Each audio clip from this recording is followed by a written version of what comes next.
Welcome to Sleep History, where the darkest chapters of the past come alive to guide you into peaceful rest.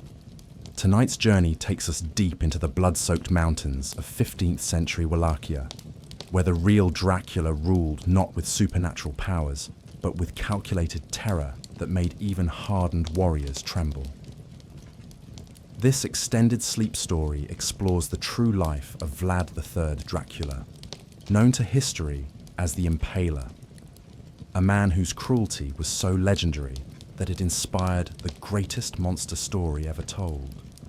From his traumatic childhood as an Ottoman hostage, to his final desperate battles against impossible odds, discover how a young prince became the most feared ruler in European history. Close your eyes, let the gentle crackle of our medieval fireplace transport you to the mist-shrouded Carpathian mountains, and drift into dreams of castles perched on impossible cliffs, forests of stakes, and a prince whose very name struck terror into the hearts of his enemies. Sweet dreams await in the shadow of the real Dracula's legacy.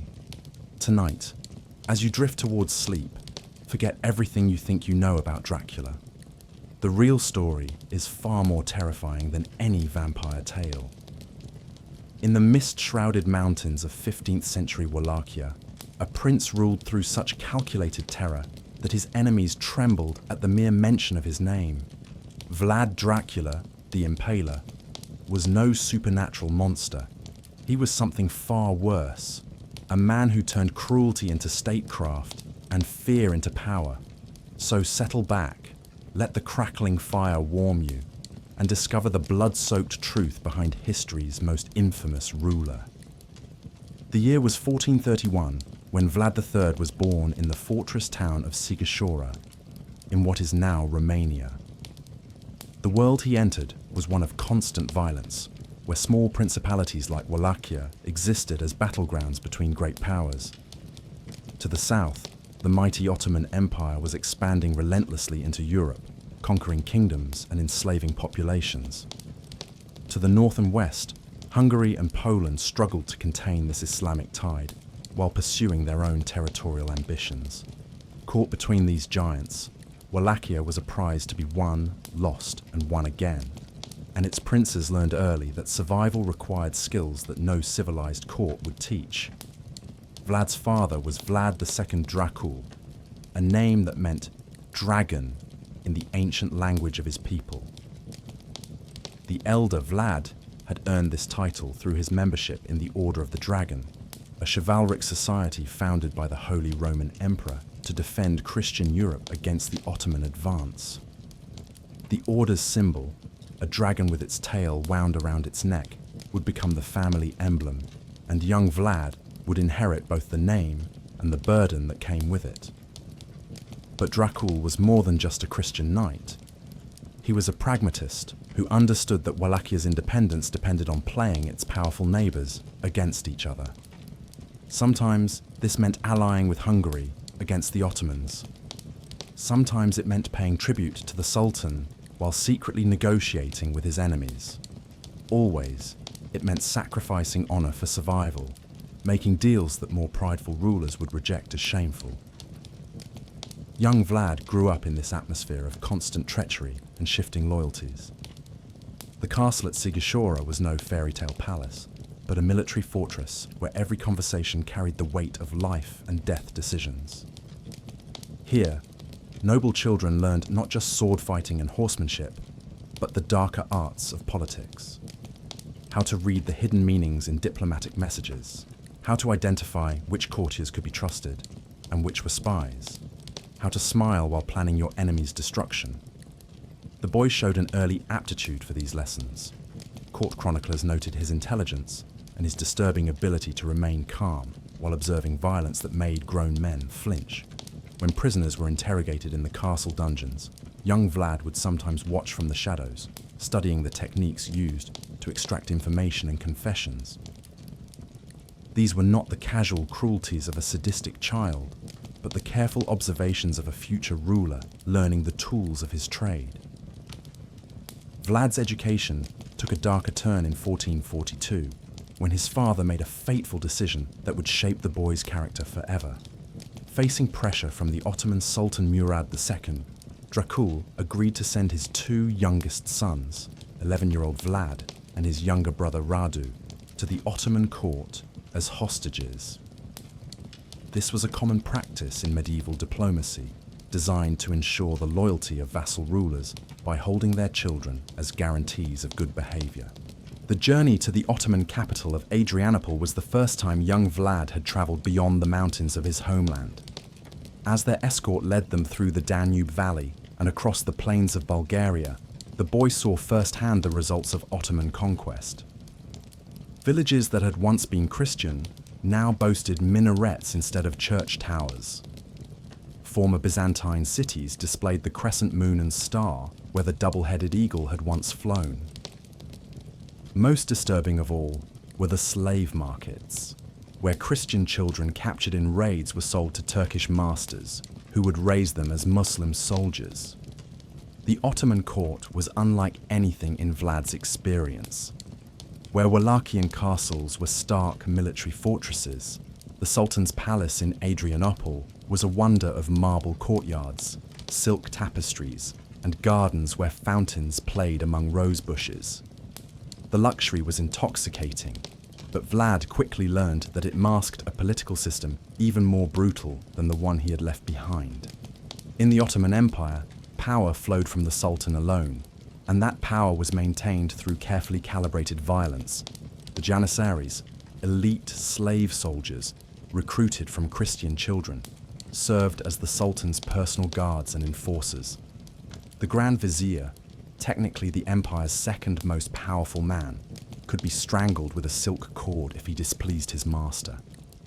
Palace servants who heard the wrong conversation might disappear overnight, their fate a mystery that discouraged others from excessive curiosity. Young Vlad and his brother were housed in comfortable quarters within the palace complex, but they were prisoners nonetheless. They received excellent educations in mathematics, languages, military science, and Islamic theology. The best tutors in the empire taught them to read Arabic and Persian, to appreciate the sophisticated poetry of the court, and to understand the complex administrative systems that governed the Sultan's vast domains. But their real education came from observing the Ottoman system in action. They witnessed the execution of captured enemy commanders, ceremonies designed to demonstrate the futility of resistance to Ottoman power. They watched as tribute delegations from conquered territories delivered gold, silver, and most precious of all, children who would be trained as future Janissaries. They learned that in the Ottoman world, loyalty was not a matter of honor, but of survival, and that betrayal was not a sin, but a political tool. The brothers adapted to their captivity in different ways. Radu, younger and more naturally charming, threw himself into Ottoman culture with enthusiasm that seemed genuine. He learned to speak Turkish with perfect fluency, excelled in his Islamic studies, and soon became a favorite of court officials who saw him as a potential future ruler of Wallachia, one who would be reliably loyal to Ottoman interests. Vlad, by contrast, maintained a careful emotional distance from his captors. He learned everything they taught him, but observers noted that he never seemed to forget that he was a prisoner rather than a guest. He excelled in military studies, showing particular interest in siege warfare and the psychology of terror. His tutors reported that he asked disturbing questions about the most effective methods of intimidating enemy populations, and the proper use of exemplary executions to discourage rebellion. The young prince's true character began to emerge during his 4th year of captivity, when news arrived that would change his life forever. In 1447, his father Vlad Dracul was assassinated by Wallachian nobles who objected to his policy of accommodation with the Ottomans. Even more shocking, his older brother Mircea was captured by these same nobles and buried alive after being tortured and blinded. The deaths of his father and brother affected Vlad profoundly, but not in ways that his Ottoman captors could have predicted. Rather than breaking his spirit or encouraging him to embrace his captor's protection, the news seemed to crystallize something cold and hard in the 16-year-old prince. Court observers noted that he became even more withdrawn and calculating, spending long hours in solitary study of military manuals and historical accounts of successful rulers. It was during this period that Vlad first encountered the writings of Niccolò Machiavelli, whose treatise, The Prince, was circulating in manuscript form among educated Europeans.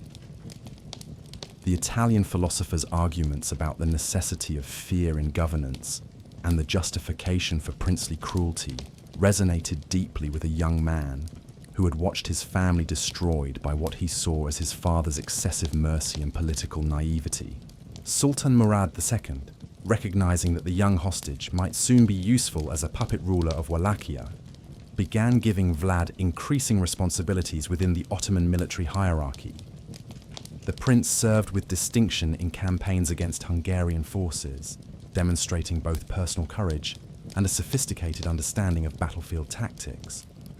But his Ottoman commanders also noticed disturbing aspects of his behavior: his apparent indifference to his own soldiers' casualties, his interest in unconventional interrogation techniques, and his habit of studying enemy corpses with scientific detachment.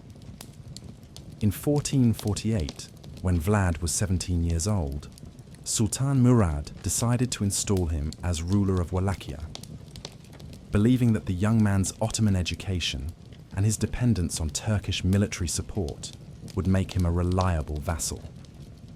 A Turkish army escorted Vlad to the Wallachian capital of Târgoviște and placed him on his father's throne, where he was greeted with the traditional ceremonies due to a legitimate prince. But the Ottoman calculations proved fatally flawed. The nobles who had killed Vlad's father and brother retained significant power, and they had no intention of accepting a ruler imposed by their enemies. Within 2 months of his installation, Vlad was driven from his throne by a coalition of Wallachian boyars backed by Hungarian forces. The young prince fled into exile, his first taste of power lasting barely long enough for him to understand what he had lost. This brief and humiliating reign taught Vlad lessons that would shape his future policies. He had learned that traditional medieval politics, based on feudal obligations, family loyalties, and religious solidarity, were inadequate tools for governing a land as strategically vital and perpetually threatened as Wallachia. To survive and prosper, a ruler needed to inspire not just respect or affection, but absolute terror. Enemies had to understand that opposing him meant not just death, but death preceded by torment so horrible that resistance would seem futile. The young prince spent the next 8 years in exile, sometimes in Moldavia, sometimes in Hungary, always scheming and planning for his return to power. He studied the methods of successful rulers throughout history, paying particular attention to those who had managed to maintain control over turbulent populations through strategic use of violence. He developed an extensive network of spies and assassins, learning to gather intelligence and eliminate enemies with the systematic thoroughness he had observed in the Ottoman court. Most importantly, Vlad began developing the personal philosophy that would guide his later reign. He came to believe that mercy was not a virtue but a weakness that invited challenge and rebellion. That honor was a luxury that only strong rulers could afford, and then only when dealing with equals. That fear was the most reliable foundation for political order because, unlike love or loyalty, fear required no reciprocity and could be renewed as often as necessary. When Vlad finally returned to Wallachia in 1456, he was no longer the uncertain teenager who had been driven from his throne 8 years earlier. He was a man of 25 who had survived in a world where survival required abilities that civilized people preferred not to acknowledge. He had learned to think like his enemies, to anticipate their strategies, and to respond with violence so overwhelming and systematic that future resistance would seem hopeless. The real Dracula was about to be born, and his first act would be to demonstrate that the age of traditional medieval politics in Wallachia was over. In its place would come something new and terrible, a reign of terror so calculated and comprehensive that it would transform a small Balkan principality into a byword for systematic cruelty throughout Europe and beyond. The great hall of Târgoviște Castle fell silent as Vlad Dracula entered for his coronation feast in the autumn of 1456.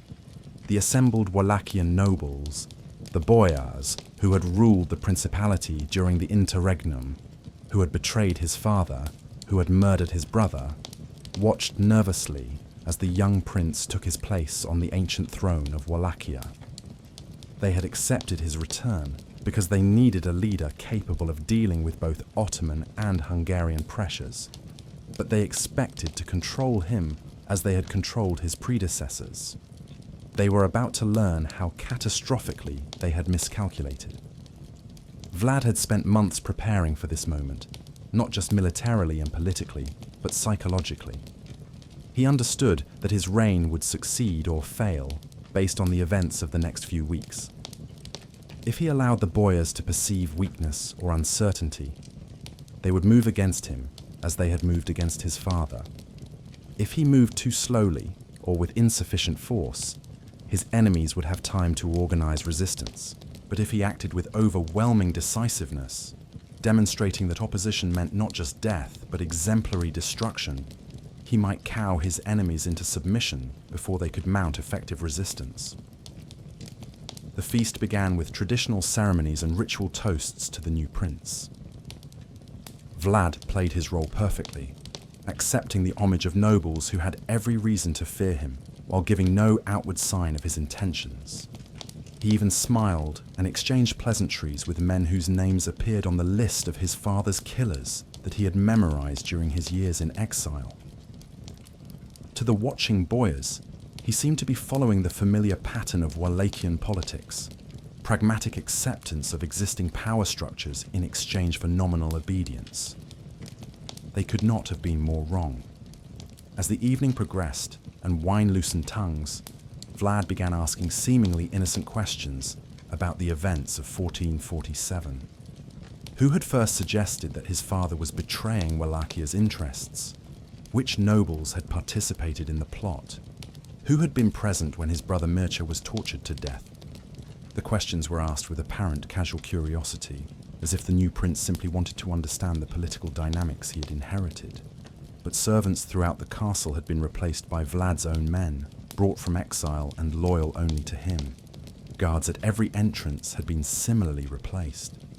The boyars who attended the feast thought they were among friends and allies, but they were actually surrounded by enemies who had been waiting years for this opportunity. When Vlad judged that he had extracted all the information he needed, he gave a prearranged signal. The great doors of the hall slammed shut. Armed men emerged from alcoves and side chambers. In moments, the most powerful nobles in Wallachia found themselves prisoners in their own seat of government, facing a prince whose smile had become something cold and predatory. What happened next would be remembered and retold throughout Europe for generations. Vlad did not simply order the execution of his enemies, which would have been conventional political violence.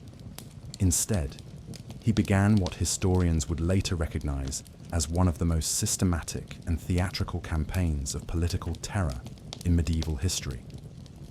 The prince divided his captives into categories based on their level of involvement in his family's destruction.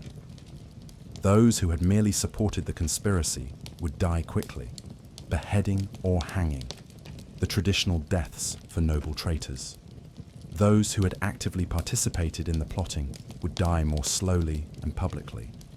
But those who had actually laid hands on his father and brother would serve as examples that would be discussed in fearful whispers throughout Wallachia for decades to come. The executions began at dawn the next day in the central square of Târgoviște, where a large crowd had been assembled to witness their new prince's justice. Vlad had learned from his Ottoman captors the importance of public spectacle in establishing political authority. But he added innovations that reflected his own distinctive approach to the psychology of terror. The first group of condemned nobles died with relative mercy, their heads removed by the castle's executioner with a single stroke of his axe. But even these merciful deaths were staged for maximum psychological impact. Vlad ordered that the heads be displayed on spikes around the castle walls, with placards describing each man's crimes against the royal family. The message was clear. Opposition to the prince meant not just death, but posthumous dishonor. The second group faced more elaborate punishments designed to demonstrate the consequences of actively betraying one's rightful lord. Some were flayed alive, their skin removed in strips while they still lived. Others were broken on the wheel, their bones systematically shattered while crowds watched in horrified fascination.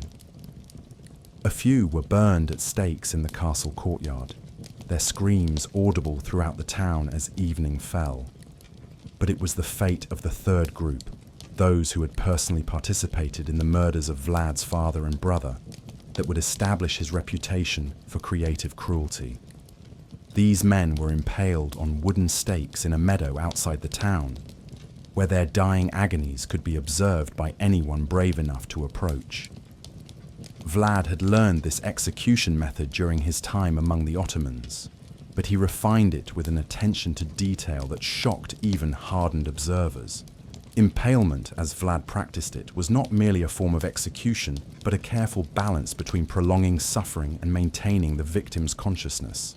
The stakes were sharpened to a precise point, sharp enough to penetrate the body, but not so sharp as to cause immediate death through blood loss. The condemned were positioned so that their own weight would gradually drive them down onto the stake over a period of hours or even days, while the point was positioned to avoid immediately vital organs. The boyars who had killed his brother Mircea received special attention. Vlad ordered that they be impaled through the rectum, with the stakes emerging through their mouths, a punishment that combined maximum physical agony with symbolic degradation.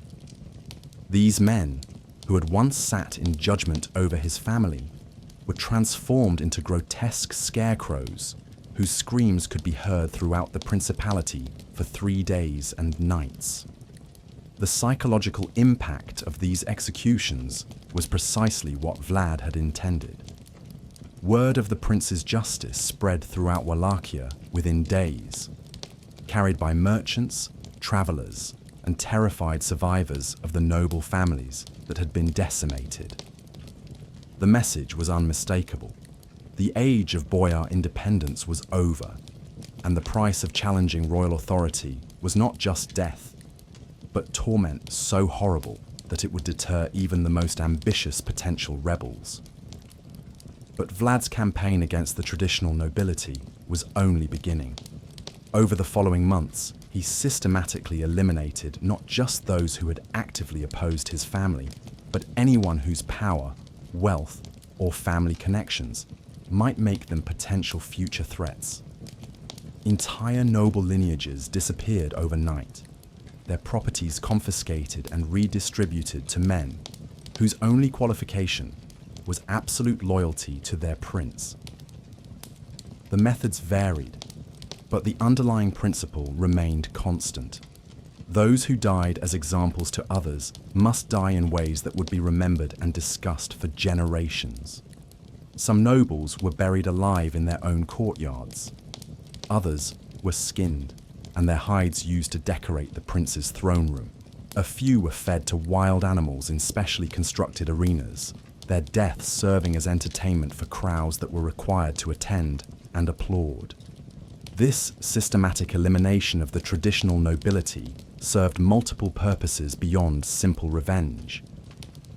By destroying the boyar class that had historically limited royal power, Vlad created space to build new institutions based entirely on personal loyalty to the crown. By confiscating noble properties, he gained the financial resources necessary to maintain a professional army that owed nothing to feudal obligations.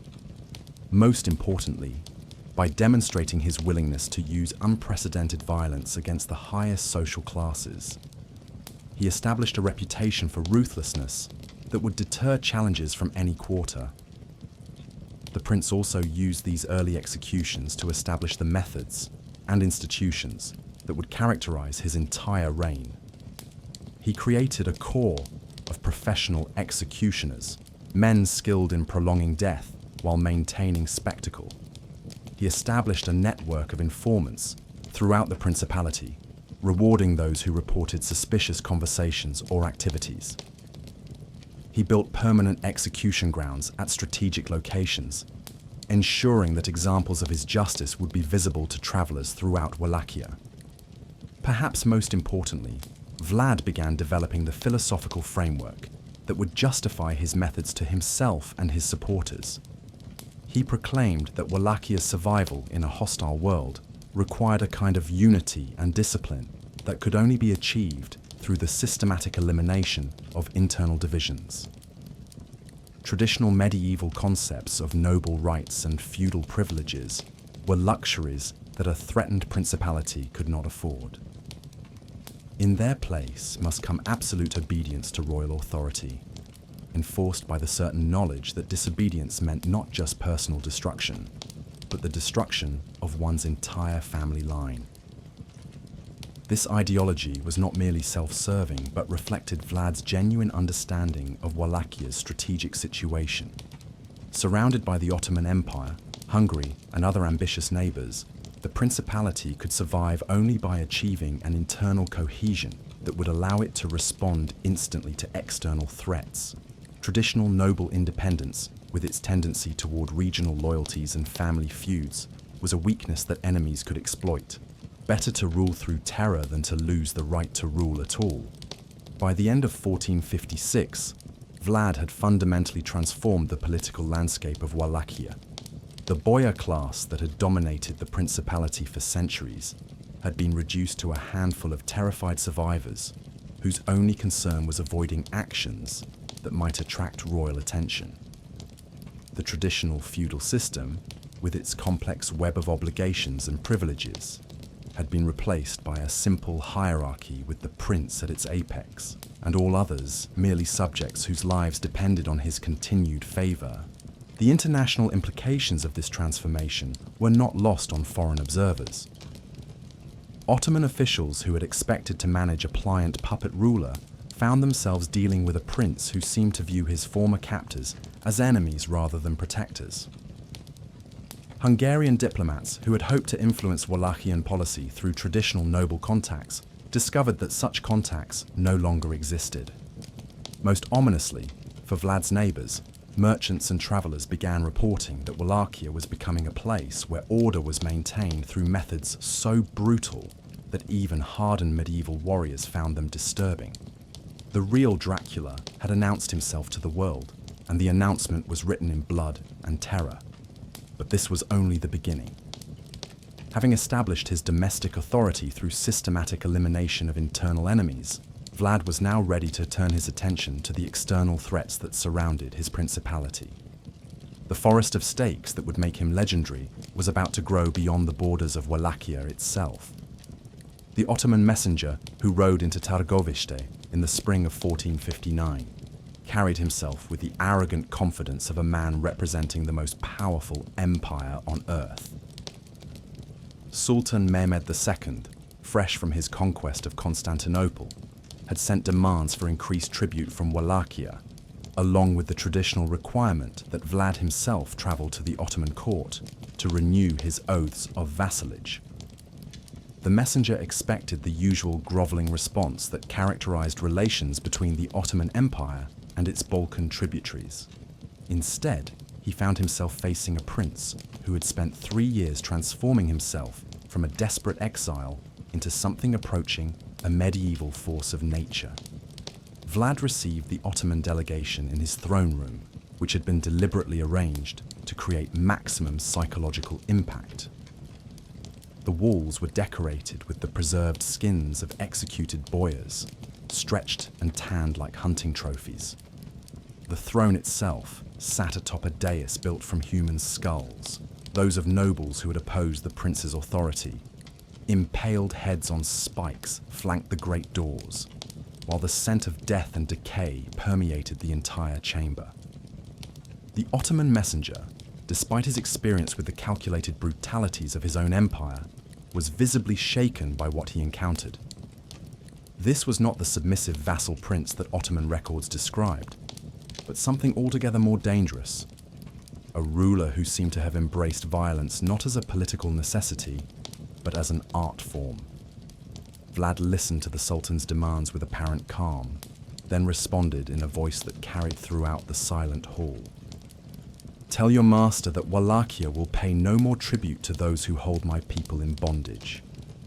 Tell him that if he wishes tribute from Vlad Dracula, he must come and collect it himself. And tell him that when he comes, he will find stakes waiting for him and all his armies." The messenger began to protest that such defiance would bring the full weight of Ottoman power down upon Wallachia, but Vlad cut him off with a gesture. What happened next would be discussed in hushed tones throughout the Ottoman Empire for decades.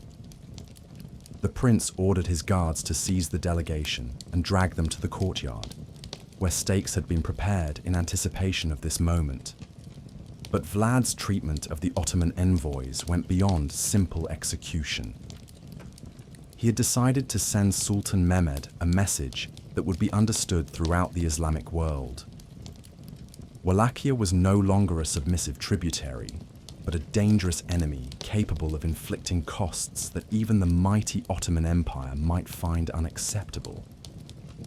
The Ottoman messenger was impaled slowly and carefully, positioned so that he would remain conscious for hours while experiencing maximum agony. His companions were executed with equally elaborate cruelty.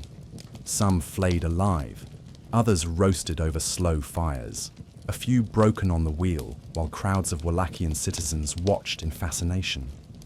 Their bodies were then displayed along the main road leading from Wallachia into Ottoman territory, where they would serve as warnings to any future delegations. But Vlad's defiance of Ottoman authority was not merely theatrical. He understood that declaration of independence meant war, and he had spent years preparing for this confrontation.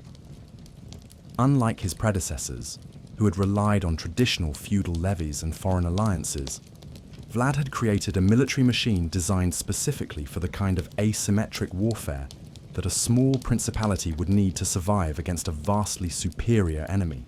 The core of his army consisted of professional soldiers recruited from across Eastern Europe, Hungarian veterans of Ottoman wars, Polish mercenaries, Serbian refugees from conquered territories, and a cadre of Wallachian peasants trained in unconventional tactics.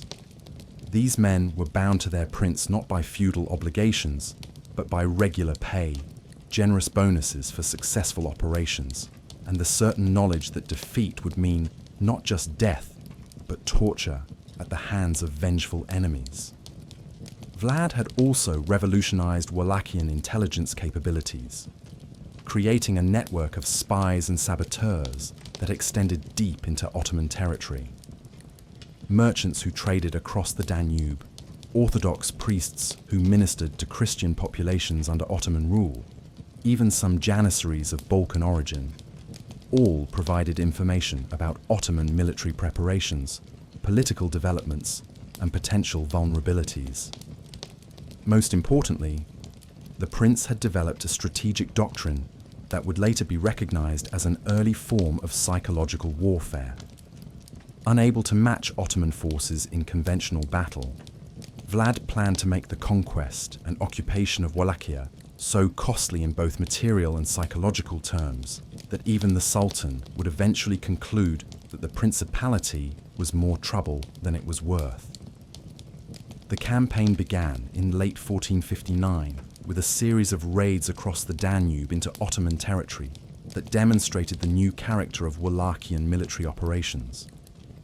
These were not traditional medieval raids seeking loot and prisoners, but systematic terror campaigns designed to depopulate entire regions and create refugee problems that would strain Ottoman administrative systems. Vlad's forces attacked at night, striking isolated garrisons and undefended villages with carefully coordinated precision. But it was their treatment of prisoners that marked these operations as something unprecedented in medieval warfare. Orthodox Christians who had been forced to convert to Islam were given opportunities to return to their ancestral faith. Those who refused were impaled as apostates. Ottoman officials and their families were subjected to elaborate tortures designed to create maximum psychological impact when news of their fate reached other administrators. Most shocking to Ottoman observers was Vlad's systematic use of impalement, not just as an execution method, but as a military tactic. After capturing strategic locations, Wallachian forces would erect forests of stakes, displaying the bodies of enemy soldiers, arranged in geometric patterns that could be seen for miles. These displays served multiple purposes. They demoralized enemy forces, they advertised Wallachian capabilities to potential allies, and they established Vlad's personal trademark as surely as any royal seal. The prince's innovation in siege warfare was equally distinctive. When attacking fortified positions, his forces would begin by impaling captured scouts and messengers within sight of the walls, making it clear that surrender might be preferable to prolonged resistance. If defenders continued to resist, Vlad would begin impaling captured civilians from the surrounding area, gradually working through entire families until the psychological pressure became unbearable. These tactics were not mindless brutality, but carefully calculated applications of terror as a military force multiplier.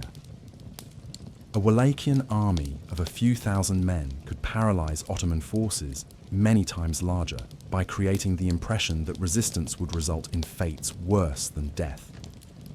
Garrison commanders, who might have held out for weeks against conventional siege tactics, would surrender within days when faced with the systematic impalement of their comrades.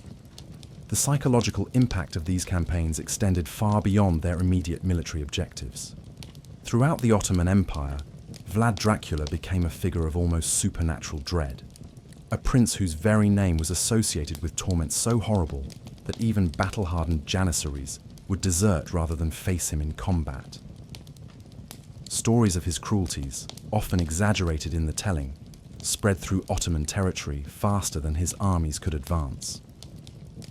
By early 1461, Ottoman records indicate that several border provinces were experiencing serious problems with military recruitment, as local commanders reported that their men were unwilling to serve in campaigns against the Impaler prince. Trade routes through the Danube region were disrupted as merchants refused to risk encounters with Wallachian raiders. Most seriously for Ottoman military planning, the empire was forced to maintain larger garrisons throughout the Balkans to guard against psychological panic as much as actual military threats. Sultan Mehmed II, conqueror of Constantinople and master of an empire that stretched from the Persian Gulf to the gates of Vienna, found himself facing an unprecedented challenge. He could not simply ignore Vlad's defiance, as that would encourage other tributary states to question Ottoman authority. But conventional military operations against Wallachia had proven both expensive and psychologically demoralizing for Ottoman forces. The Sultan's initial response was to escalate the conflict, sending larger armies with explicit orders to capture Vlad alive and bring him to Constantinople for public execution. But these forces encountered difficulties that went beyond simple military resistance. Wallachian tactics of retreating into mountain strongholds while leaving behind gifts of impaled prisoners created logistical and morale problems that Ottoman commanders had never experienced.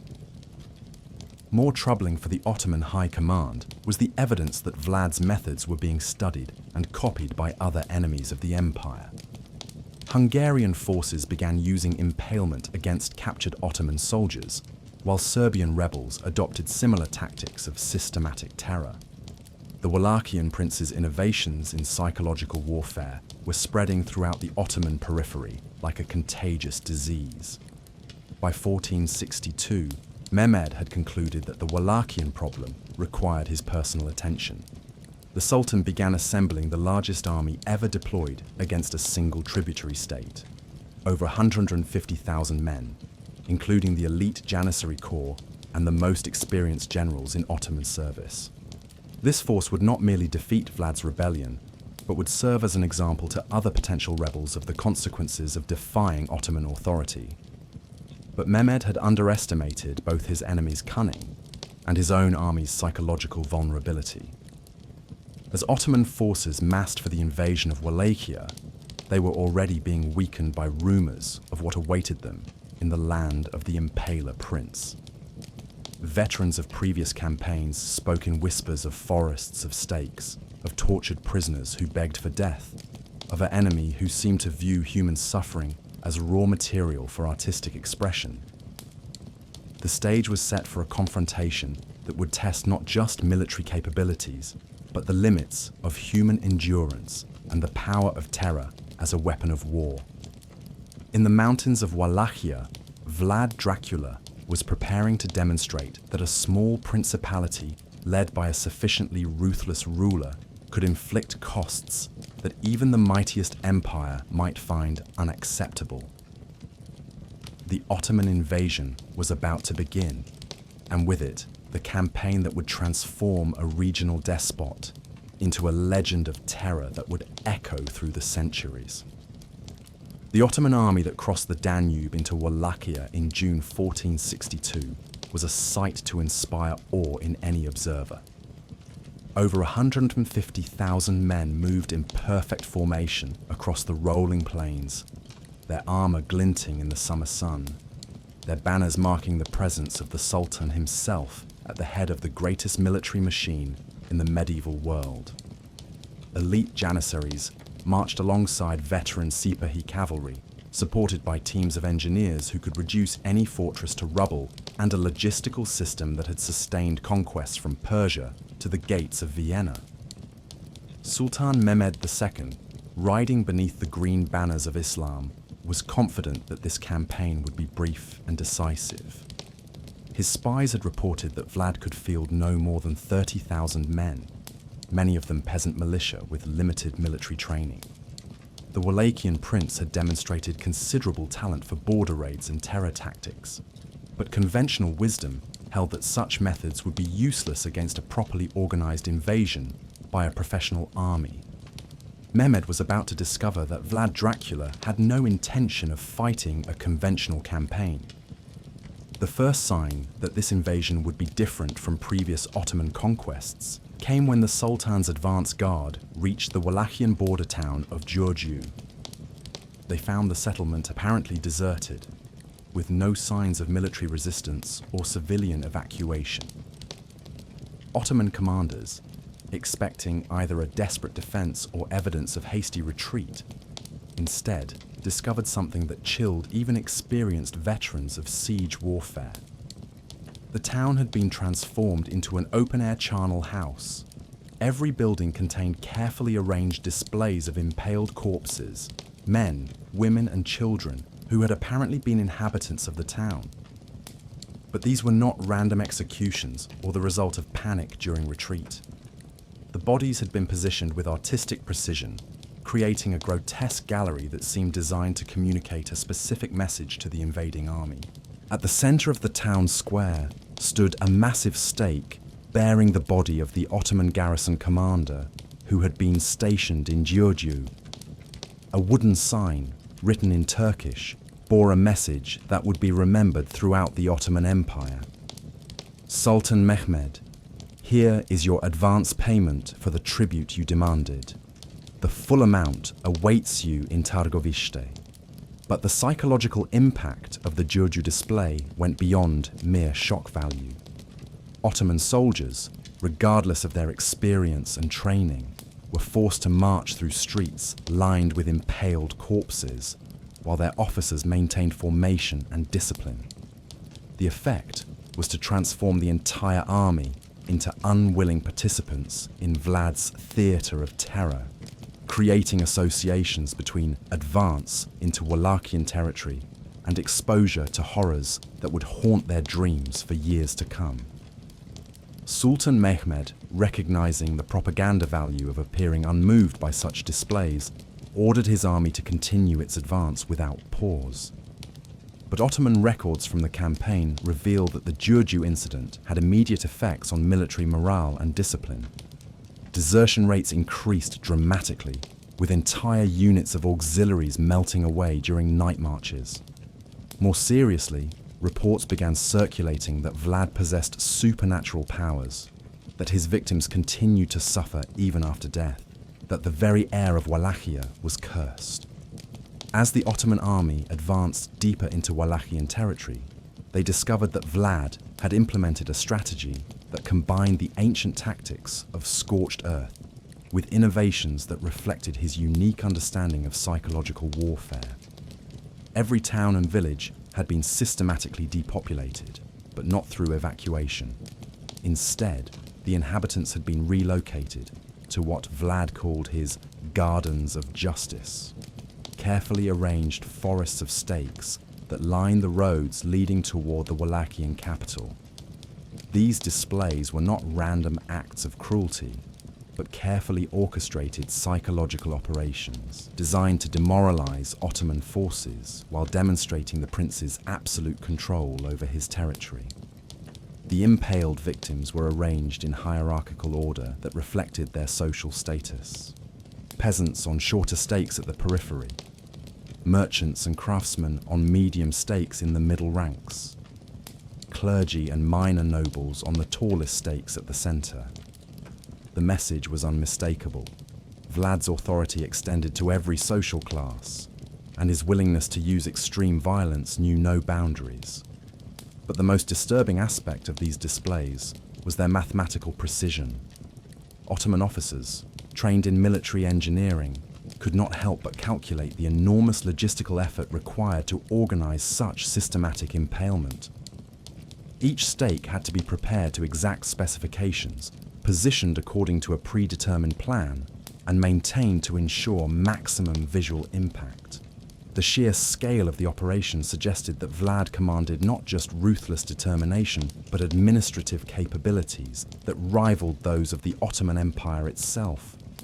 As Sultan Mehmed's forces approached Targovishte, they encountered the masterpiece of Vlad's terror campaign, a forest of stakes that stretched for nearly 3 miles along the road to the capital. Contemporary Ottoman chroniclers estimated that over 20,000 impaled bodies were displayed in this vast necropolis, arranged in perfect geometric patterns that created lanes and clearings, like a grotesque garden designed by a madman. At the center of this forest stood a stake taller than all the others, bearing the body of Hamza Pasha, the Ottoman governor of Nicopolis, who had been captured during one of Vlad's raids. The governor's execution had been designed for maximum symbolic impact. He had been impaled through the stomach rather than the rectum, allowing him to survive for 3 days while hanging upside down, his screams audible throughout the surrounding countryside. The psychological impact of the Forest of the Impaled, as it became known in Ottoman records, exceeded even Vlad's expectations.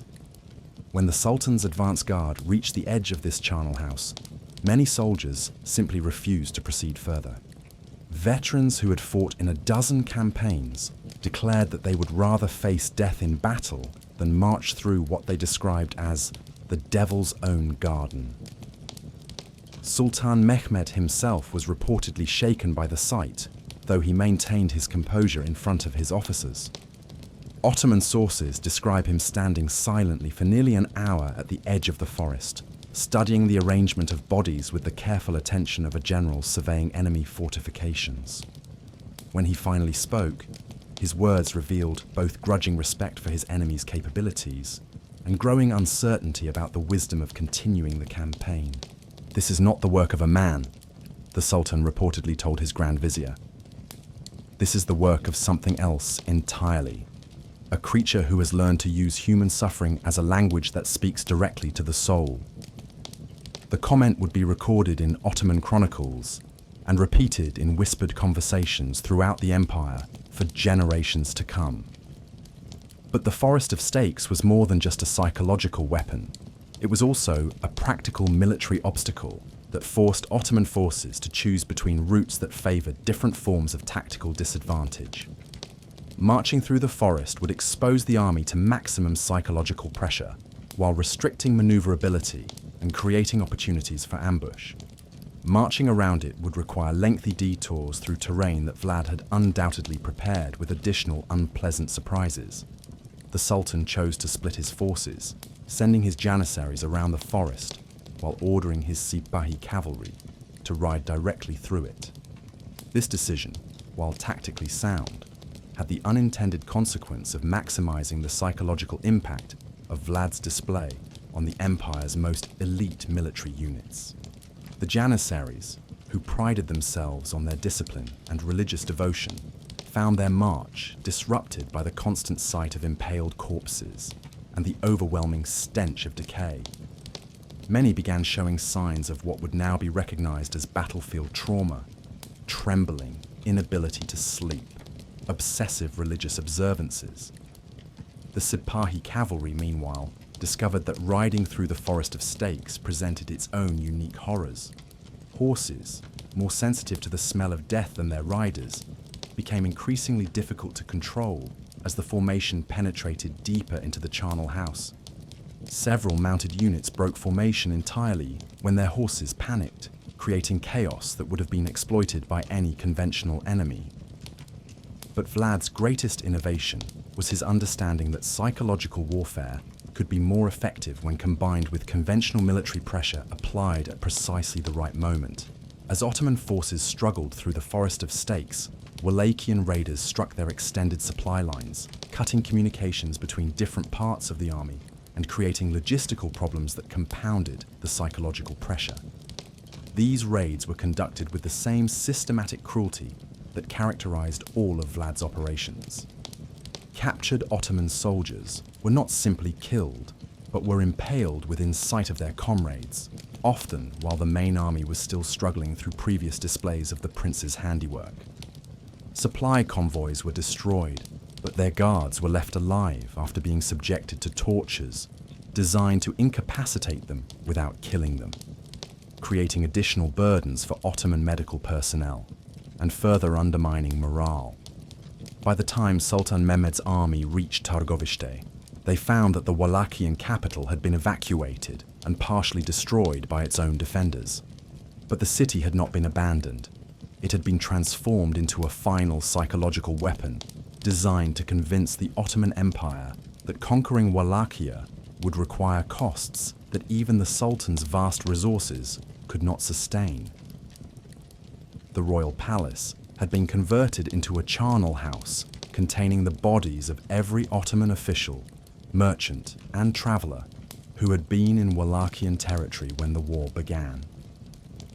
These corpses had been arranged in elaborate tableaux that mocked Ottoman court ceremonies. Dead envoys seated around conference tables, deceased merchants arranged in marketplace scenes, executed soldiers positioned in formation as if preparing for parade review. In the throne room, Vlad had left his own message for the Sultan. The throne itself was built from human skulls and bones, while the walls were decorated with tanned human skins bearing Ottoman military insignia. A written message, composed in perfectly formal Turkish, was placed prominently on the throne.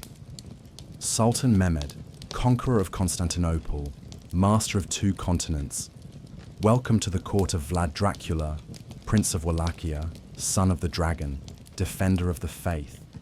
Your tribute has been collected and displayed throughout our realm. We await your personal inspection of our accounts. The psychological warfare campaign reached its climax on the night of June 17, 1462, when Vlad implemented what would become known as the night attack. Having retreated into the mountains surrounding Targovishte, the Wallachian prince launched a surprise assault on the Ottoman camp designed not to achieve military victory, which was impossible against such superior numbers, but to demonstrate that even the Sultan himself was not safe from the reach of the Impaler. The attack was meticulously planned to maximize psychological rather than military impact. Wallachian forces, their faces painted with white clay to create ghostly appearances in the darkness, struck simultaneously at multiple points around the Ottoman perimeter. Their primary targets were not strategic positions, but the Sultan's personal quarters and the sections of the camp housing the Janissary Corps and other elite units. The raiders carried no banners, and announced themselves only with the terrifying war cry that had become Vlad's signature, "Dracul! Dracul! Dracul!" echoing through the darkness like the howl of supernatural predators. They fought with apparent disregard for their own lives, seeking not to capture territory, but to kill as many high-ranking Ottoman officers as possible before retreating into the night. The attack lasted less than 3 hours, but its psychological impact was devastating. For the first time in his career, Sultan Mehmed II had been personally threatened by an enemy who seemed to view the Sultan's vast army as merely another opportunity for theatrical violence. Ottoman guards who had believed themselves secure in the heart of an impregnable military formation found themselves fighting for their lives against enemies who seemed to materialize from the darkness like demons. More disturbing for Ottoman morale was the discovery, at dawn, that the Wallachian raiders had managed to penetrate to within a few hundred yards of the Sultan's tent before being driven off. If their goal had been assassination rather than psychological pressure, they might well have succeeded in killing the most powerful ruler in the medieval world. The implications of this near miss were not lost on Ottoman officers, who began to question whether any position in Wallachia could be considered truly secure. But Vlad's masterpiece was the message he left behind after the night attack. Scattered throughout the Ottoman camp were dozens of freshly impaled Ottoman soldiers, positioned so that they would be among the first sights to greet survivors when dawn broke. These victims had not been captured during the fighting, but had been seized, tortured, and impaled during the actual battle, demonstrating that Vlad's forces could conduct their signature psychological operations even while engaged in active combat. The night attack marked the effective end of the Ottoman invasion of Wallachia, though Sultan Mehmed would not formally acknowledge this for several more weeks. The psychological pressure created by 3 weeks of constant exposure to Vlad's terror tactics had fundamentally undermined the cohesion and fighting spirit of Ottoman forces, while the near-miss assassination attempt had demonstrated that continuing the campaign would place the Sultan himself at unacceptable personal risk. Ottoman records from the subsequent retreat reveal an army in the early stages of psychological collapse. Desertion rates approached 50% in some units, while others required constant supervision to prevent panic-induced mutinies. The Janissary Corps, the Sultan's most reliable military instrument, reported that many of their men were experiencing what they described as visions of the Impaler, nightmares so vivid that they interfered with basic military functions. The retreat from Wallachia became a route when Wallachian forces began following the withdrawing Ottoman army, leaving trails of impaled prisoners along the roads back to the Danube. Sultan Mehmed, the conqueror of Constantinople and the terror of Eastern Europe, found himself fleeing from a principality with a fraction of his military strength, pursued by an enemy whose very presence seemed to corrupt the souls of professional soldiers. By August 1462, the last Ottoman forces had crossed back into their own territory, leaving behind an estimated 40,000 casualties and a reputation for invincibility that would never fully recover. Vlad Dracula had achieved what no other medieval ruler had managed. He had inflicted a defeat on the Ottoman Empire so psychologically devastating that the Sultan would never again attempt to conquer Wallachia by direct military assault. The prince, who had learned the arts of terror as a hostage in the Ottoman court, had turned those lessons against his former captors with interest compounded over 20 years of careful planning. The real Dracula had proven that calculated cruelty, properly applied, could be more effective than the largest army in the world. As the last Ottoman soldiers disappeared across the Danube in the summer of 1462, Vlad Dracula stood on the walls of his rebuilt capital and surveyed a principality that had been transformed by war into something unprecedented in medieval Europe.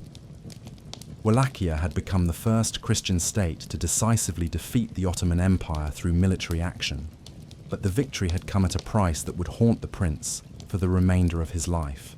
The cost was not merely material, though the economic devastation was severe. Entire regions had been depopulated during the Scorched Earth campaign, while the systematic impalement of the Ottoman invasion force had consumed resources that might have been used for reconstruction. Fields lay fallow, trade routes remained disrupted, and the treasury was virtually empty after years of military preparation and constant warfare. More troubling was the human cost. Vlad's terror campaign had required the participation of thousands of Wallachian soldiers and civilians in acts of systematic cruelty that left psychological scars on both perpetrators and observers. The prince had created a military machine capable of inflicting unprecedented suffering on his enemies, but that same machine had fundamentally altered the character of Wallachian society in ways that could never be reversed. Perhaps most significantly, Vlad himself had been changed by the campaign. The young man who had returned from Ottoman captivity with dreams of restoring Wallachian independence had been transformed into something that his own subjects feared almost as much as his enemies did. The methods that had proven so effective against foreign invaders had become habits of governance that coloured every aspect of his rule. Contemporary chronicles describe Vlad during this period as a ruler who seemed incapable of moderate responses to political challenges. Merchants who complained about taxation were impaled as traitors. Peasants who failed to meet agricultural quotas were subjected to public floggings that often proved fatal. Even minor crimes, theft of food, adultery, failure to attend church services, could result in punishments so severe that neighbouring kingdoms began accepting Wallachian refugees as a humanitarian necessity. The prince's paranoia, perhaps understandable given the number of assassination attempts he had survived, had grown to encompass virtually everyone around him. His court became a place where courtiers spoke in whispers and avoided making eye contact with their ruler, where the slightest perceived slight could result in immediate execution. Foreign diplomats reported that audiences with Vlad were conducted in throne rooms decorated with the preserved remains of previous visitors who had somehow offended the prince. But the most disturbing aspect of Vlad's post-victory behaviour was his apparent addiction to the methods that had brought him success. Having discovered that systematic terror could be an effective tool of statecraft, he seemed unable to conceive of governing through any other means. Public executions became increasingly elaborate spectacles, designed not just to punish criminals, but to remind the population of their ruler's unlimited power over life and death.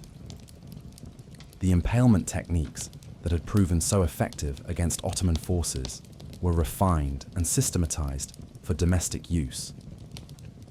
Vlad established permanent execution grounds throughout Wallachia, staffed by professional executioners who competed to devise new variations on their prince's signature method of killing. These specialists developed procedures for prolonging suffering, for maximizing visibility of executions, and for preserving the bodies of victims to serve as long-term reminders of royal justice. International reaction to Vlad's victory over the Ottomans was complex and often contradictory.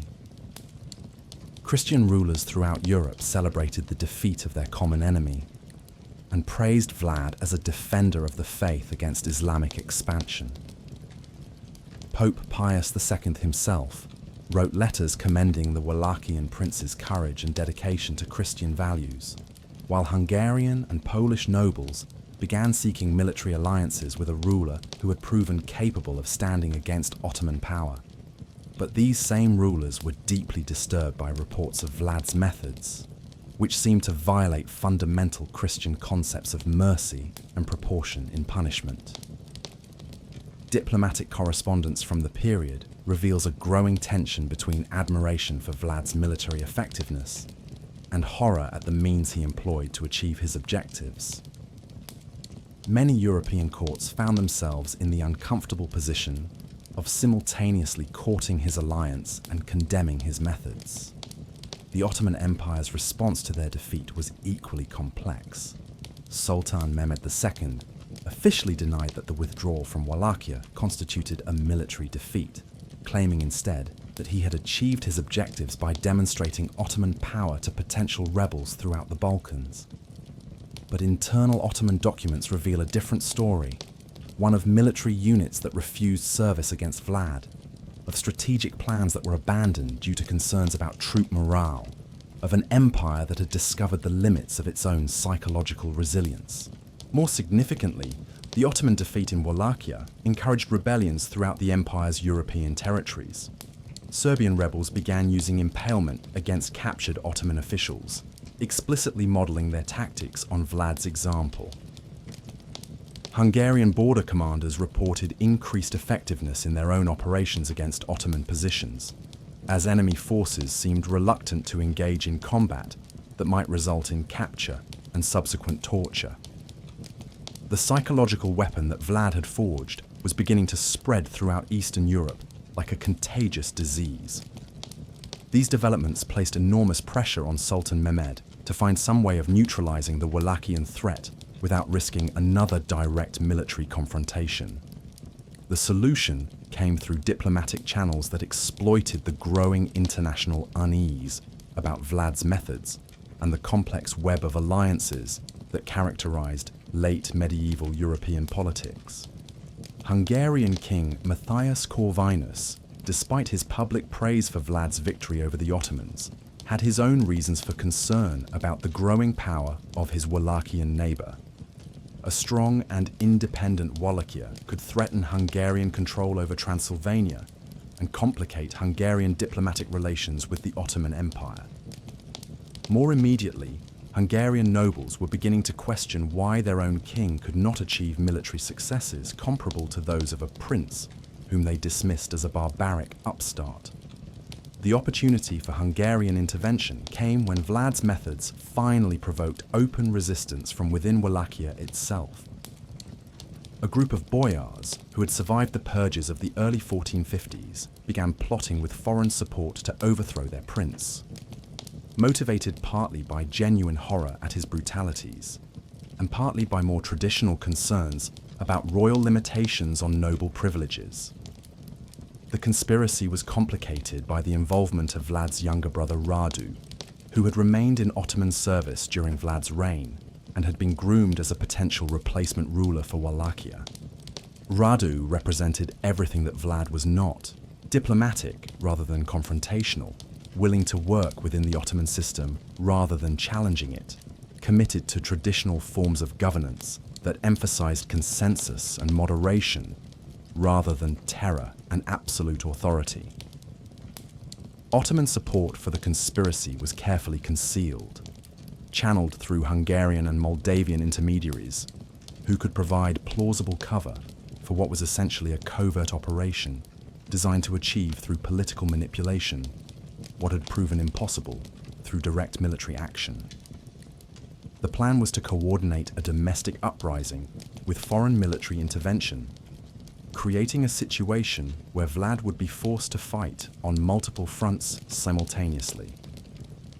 The conspiracy began to unfold in late 1462, just months after Vlad's triumph over the Ottoman invasion. Hungarian forces, ostensibly acting to prevent Ottoman expansion, but actually coordinating with Ottoman agents, began massing along the Wallachian border. Simultaneously, Moldavian troops entered Wallachia from the north, claiming to be pursuing border raiders, but actually moving to support the Boyar conspiracy. Vlad's response to these developments demonstrated both his military skill and the limitations of a governing philosophy based entirely on terror. His intelligence network, honed during years of warfare against external enemies, quickly identified the key conspirators and their foreign connections. His military forces, though outnumbered, remained absolutely loyal to a ruler who had never been defeated in combat. But his reliance on fear as a political tool had created so much resentment among his subjects that the conspirators found widespread passive support throughout the principality. The civil war that followed was brief but devastating. Vlad's forces, concentrated and professional, initially achieved tactical successes against the dispersed opposition. Several groups of boyar conspirators were captured and subjected to the elaborate executions that had become the prince's trademark. Hungarian and Moldavian forces found themselves facing the same psychological pressures that had proven so effective against Ottoman troops. But the strategic situation was ultimately hopeless. Vlad's methods, which had served him well in warfare against foreign enemies, proved counterproductive when applied to domestic political challenges. Every execution of conspirators created martyrs whose deaths inspired further resistance. Every display of royal power reminded Wallachian subjects of their own vulnerability to their rulers' unpredictable violence. The forest of stakes that had terrified Ottoman invaders now seemed to Wallachian civilians like a preview of their own potential fate. The end came in late 1462, when Vlad's own guard units, men who had served him faithfully for years, finally refused orders to execute captured boyars who included members of their own families. For the first time in his career, the prince found himself facing opposition from forces that could not be intimidated by threats of torture and death. His absolute authority, built on the foundation of systematic terror, crumbled when confronted by loyalty obligations that transcended fear. Vlad fled Wallachia in December 1462, accompanied by a small group of personal retainers who remained committed to his cause. Behind him, he left a principality that was economically devastated, politically fragmented, and psychologically traumatized by 15 years of rule through systematic violence. The experiment in governing through terror had achieved remarkable short-term successes, but had ultimately proven unsustainable even for its creator. The prince, who had defeated the Ottoman Empire, found himself a refugee in Hungary, dependent on the charity of a king who had helped engineer his downfall. Matthias Corvinus, recognizing both the propaganda value and the potential danger represented by his guest, confined Vlad to comfortable quarters in Buda Castle while negotiating with various parties about his ultimate fate. The irony was not lost on contemporary observers. The man who had made his reputation by impaling enemies was now himself imprisoned, dependent for survival on the mercy of rulers whose own methods he had always dismissed as weakness. The real Dracula had discovered that terror, however effective as a short-term political tool, was ultimately a corrosive force that destroyed not just its victims, but its practitioners. During his years of Hungarian captivity, 1462-1474, Vlad would have ample time to reflect on the costs and consequences of his methods. But even in exile, he remained convinced that his approach to governance had been justified by circumstances, that the survival of Wallachia had required measures that more squeamish rulers would have rejected. He began planning his return to power, convinced that his subjects would eventually recognize the necessity of his harsh rule when faced with the alternatives of foreign conquest or domestic chaos. The legend of Dracula was being born, but the man behind the legend remained trapped by the very methods that had made him famous. King Matthias Corvinus of Hungary stood at the window of his palace in Buda, watching as Vlad Dracula rode through the castle gates in the autumn of 1474. 12 years had passed since the Wallachian prince had fled his homeland, and the man who dismounted in the courtyard bore little resemblance to the terror who had once made the Ottoman Empire tremble. His hair had gone completely grey, his face was lined with the marks of prolonged stress, and his movements carried the careful precision of someone who had learned to live with constant physical pain. But Matthias was not deceived by these signs of aging. The letters and reports that had reached him during Vlad's captivity painted a picture of a man whose essential character had remained unchanged despite years of enforced inactivity. Even in comfortable imprisonment, Vlad had continued to demonstrate the calculating cruelty that had made him legendary. Hungarian guards reported incidents of captured birds and small animals found impaled in his quarters, arranged in miniature forests that seemed to serve no purpose except to maintain his skills in his signature art. More disturbing were the reports from the Hungarian court's own executioner, who claimed that Vlad had requested detailed discussions about techniques for prolonging suffering during public executions. The prince had apparently used his years of captivity to refine his theoretical understanding of terror as a political tool, developing new approaches that combined his practical experience with careful study of historical examples from across Europe and the Islamic world. Yet Matthias needed Vlad. The international situation had changed dramatically since 1462, and the Hungarian king found himself facing military challenges that required desperate measures. The Ottoman Empire, having recovered from its psychological defeat in Wallachia, was once again pressing northward into the Balkans. Moldavia had fallen under renewed Ottoman influence, while Polish forces were threatening Hungarian territory from the northeast. Most critically, Vlad's brother Radu, who had ruled Wallachia as an Ottoman vassal since 1462, had recently died, creating a succession crisis that offered opportunities for Hungarian intervention. The conversation between the two rulers took place in Matthias's private study, away from the eyes and ears of courtiers who might have been disturbed by its content.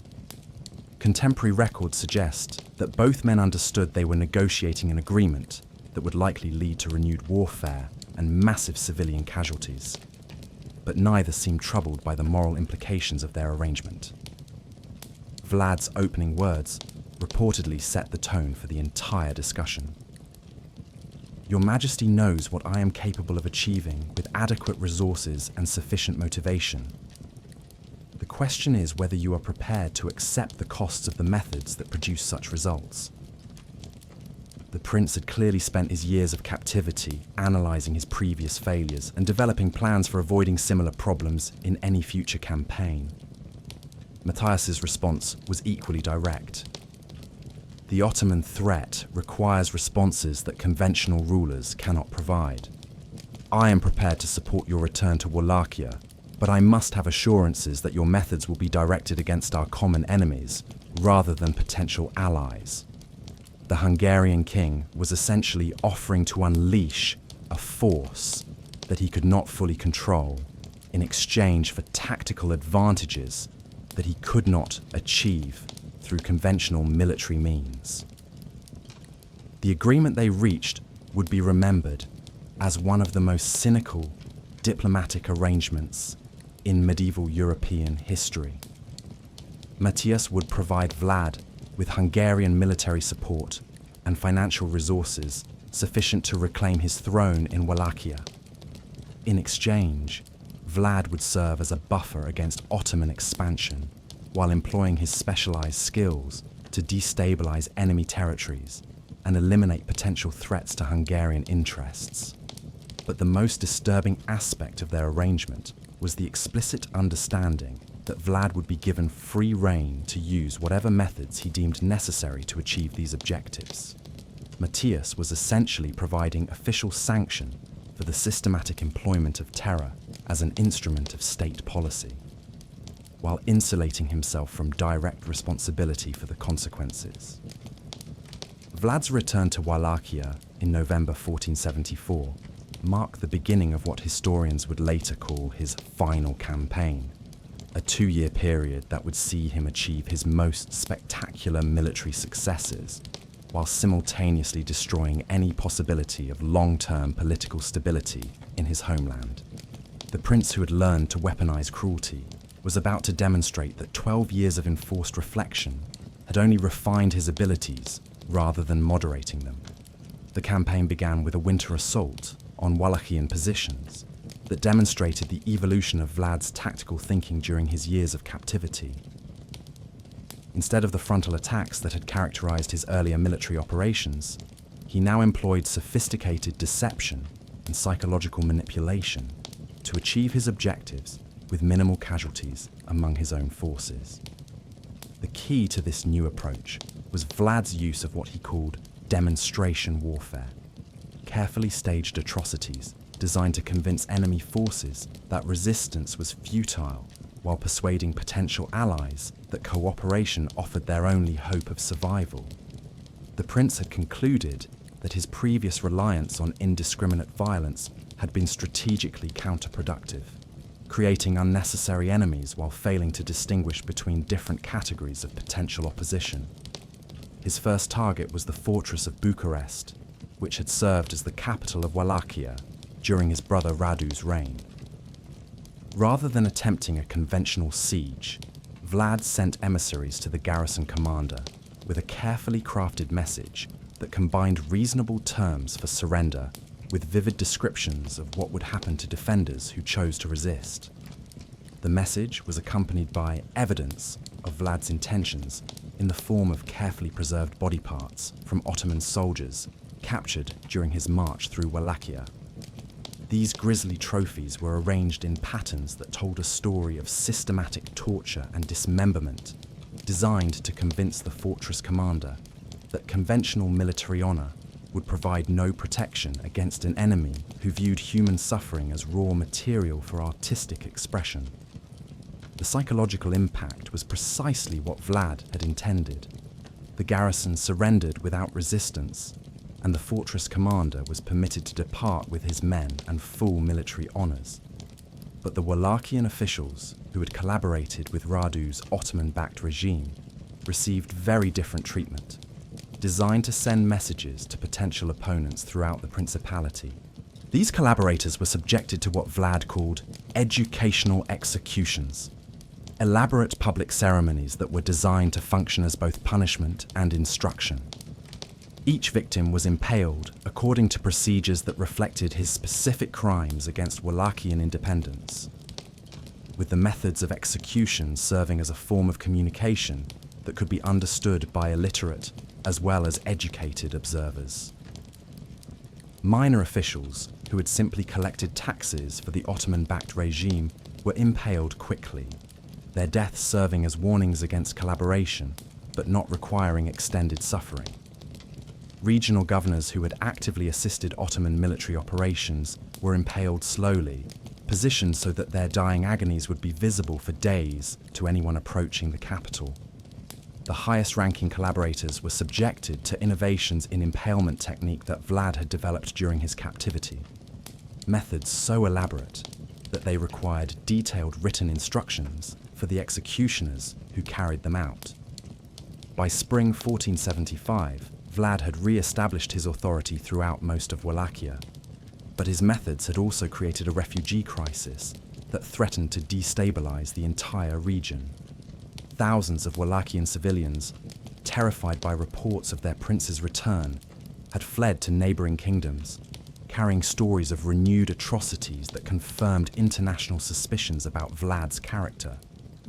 More significantly, the prince's systematic elimination of potential domestic opposition had created a political vacuum that could only be filled through the import of foreign administrators and military personnel.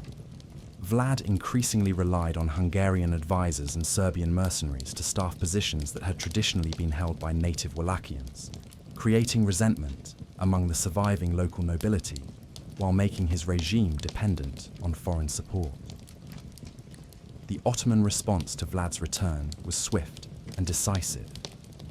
Sultan Mehmed II, now in his 40s and at the height of his military power, had no intention of allowing the architect of his greatest defeat to re-establish himself on the imperial frontier. But the Sultan had also learned from his previous encounter with Wallachian psychological warfare, and his new campaign was designed to neutralize Vlad's tactical advantages while exploiting the political vulnerabilities created by his methods. Instead of invading Wallachia directly, Ottoman forces concentrated on sealing the principality's borders while supporting internal opposition to Vlad's rule. Gold and weapons flowed to Wallachian exiles in neighboring kingdoms, while Ottoman agents worked to convince Hungarian and Polish officials that continued support for Vlad would prove more expensive than beneficial.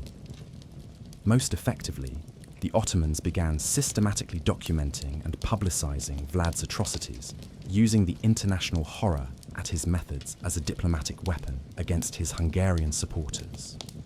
Detailed accounts of his executions, accompanied by artistic renderings that emphasized their sadistic character, were circulated throughout European courts as evidence that supporting Vlad meant endorsing methods that violated fundamental Christian concepts of mercy and proportionality. The campaign against Vlad's reputation proved more effective than any military operation. By late 1475, European opinion had shifted decisively against the Wallachian prince, with even his former supporters beginning to question whether his military effectiveness justified the international disgrace associated with his methods. The Pope himself issued a statement condemning the use of torture as an instrument of Christian governance, a document that was widely understood to be directed specifically at Vlad. King Matthias, sensing the changing political winds, began distancing himself from his Wallachian ally, while maintaining enough support to prevent an immediate collapse that might benefit Ottoman interests. This careful balance required increasingly complex diplomatic maneuvers that left Vlad isolated and vulnerable to the combined pressures of foreign enemies and domestic opposition. The end came in December 1476, during what would be Vlad's final military campaign. Ottoman and Moldavian forces had coordinated an invasion designed to eliminate Wallachian resistance through a single decisive engagement, while Hungarian support was limited to symbolic gestures that provided minimal practical assistance. Vlad, now 45 years old and commanding an army consisting largely of foreign mercenaries, faced the same impossible odds that had characterized his entire career. But this time, the psychological weapons that had served him so well in previous campaigns proved insufficient against enemies who had learned to counter his tactics through careful preparation and superior numbers. The Battle of Bucharest was fought in the snow-covered fields outside the Wallachian capital, with Vlad commanding from the front lines in the manner that had made him legendary. Contemporary accounts describe him as a figure from medieval romance, mounted on a black destrier, wearing armor blackened with age and scarred by decades of combat, leading desperate charges against impossible odds with apparent indifference to personal survival. But the tactical situation was hopeless from the beginning. Ottoman forces had learned to counter Wallachian psychological warfare through systematic dehumanization of their enemy, teaching their soldiers to view Vlad not as a terrifying supernatural figure, but as a rabid animal that required extermination for the safety of civilized society. The terror tactics that had once paralyzed entire armies now served only to intensify enemy determination to ensure that no prisoners would be taken.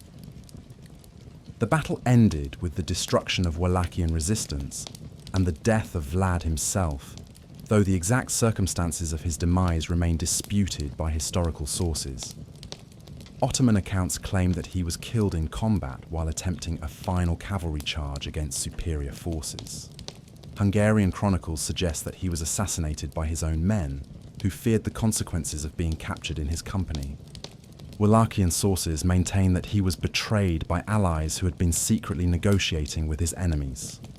What is certain is that Vlad's head was severed from his body and sent to Sultan Mehmed Zwanis as proof that the last independent prince of Wallachia had finally been eliminated.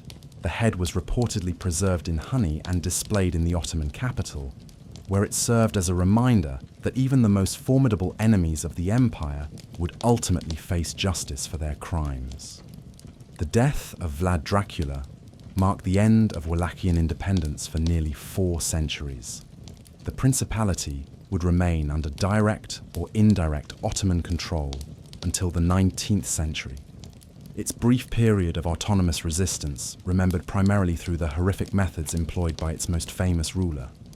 But Vlad's death also marked the beginning of his transformation from a historical figure into a legend that would transcend the political circumstances of his time.